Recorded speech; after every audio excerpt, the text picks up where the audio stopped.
Сәлем достар, сіздер мен Жанар рецепттер каналына қош келдіңіздер. Бүгін сіздерге сұйық қамырдан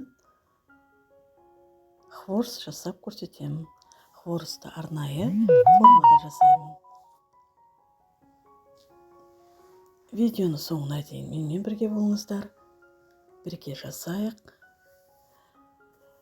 Менің каналыма тіркелмесеңіздер тіркеліп, лайк басып, комментарий жазуды ұмытпаңыздар. Алдымен бізге салқын су қажет болады.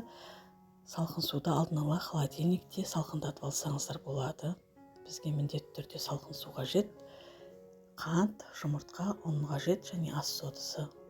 Ыдысымызға сұйық салқындатылған суды құйып, үстіне 2 жұмыртқамызды саламыз.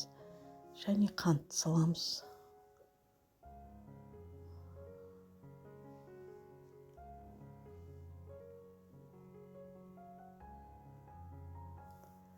Осылайша венчиктің көмегімен араластырамыз.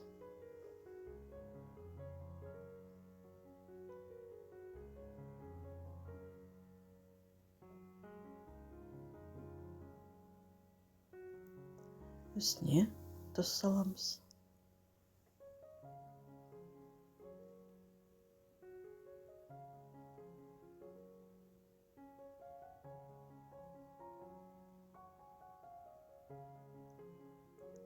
Енді ұнды салып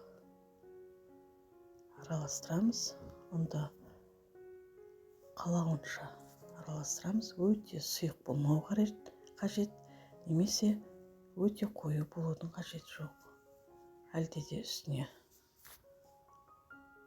ұнды саламыз. Және ас содасын салуды ұмытпаңыздар.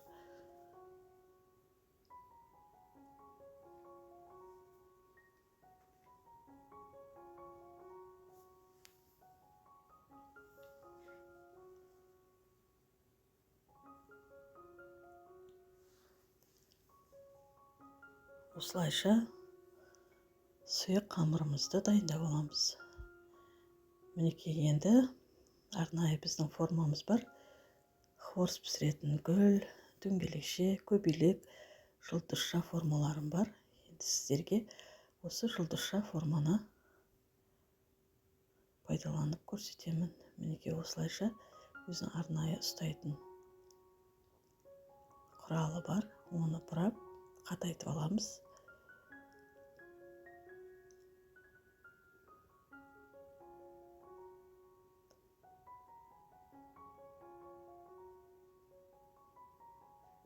Мінекей, дайын болды.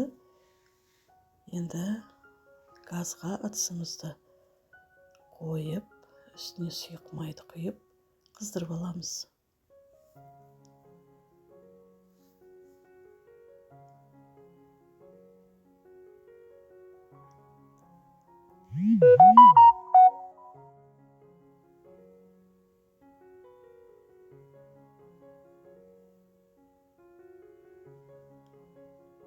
Ыдысымызды дайындап аламыз. Үстіне салфеткаларды төсеп, піскен хворстарды салу үшін, майын сорғу үшін, мінекей, қызып тұрған майдың үстіне формамызды жайғастырып, қыздырып аламыз.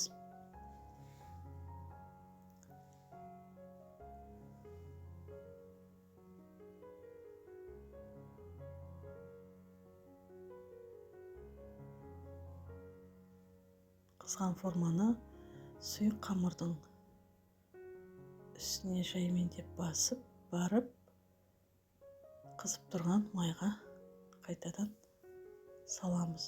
Сол уақытта қамырымыз жылдызша болып, ішіне өздігінен түседі. Кей жағдайда түспей қалуы мүмкін. Ол кезде кез келген қасықпен немесе вилканың көмегімен, шолпының көмегімен алсаңыздар болады. Мінекей, осылай кезектесіп пісіріп аламыз.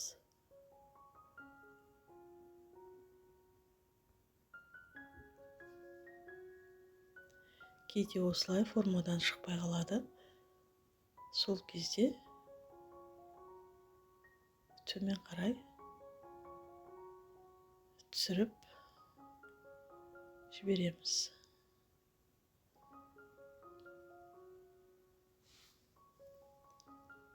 Осылайша қызартып аламыз. Егерде ақшыл түсте қатты қызармаса, қытырлақ болмай қалады. Қызартып алсаңыздар, қытырлақ болып шығады. Енді тағы бір рет көрсетейін. Қызған форманы сұйықтықтың үстіне малып, қайта қызып тұрған майға форманы саламыз. Сол кезде осындай жұлдызша формалар